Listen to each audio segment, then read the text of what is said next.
Bir anlık heves gelir geçer sanmıştım.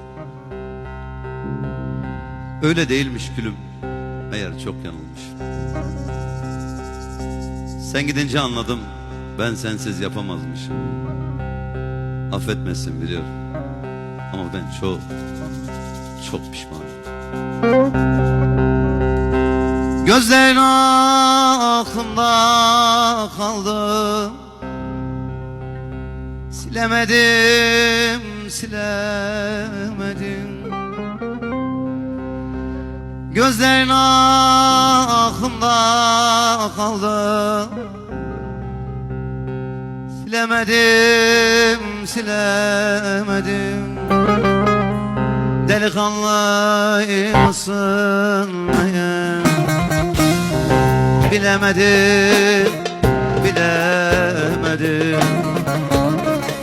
Delikanlıymışsın meğer, bilemedim, bilemedim.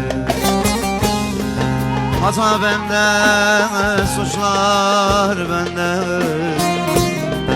O güzelim gözler sende, kimselere diyemedim. Adın saklı kaldı bende, hiç kimseye diyemedim. Adın saklı kaldı bende. Hiç kimseyi sevmemiştim böyle derecesine. Hiç kimse için ağlamadım böyle ölürcesine. Her kalpte çiçekken senin kalbinde buket olmak istedim. Bilmem ki neden çektin gittin. Nerede bulurum seni? Hata bende, suçlar bende.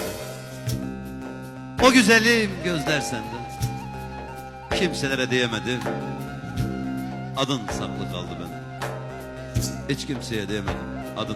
Adın saklı kaldı bende.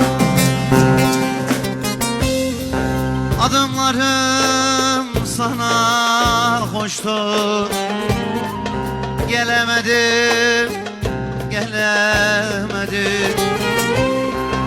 Adımlarım sana hoştu, gelemedim, gelemedim. Lanet olasıca gurur, senden özür dilemedim. Gururum çok engel oldu, senden özür dilemedim.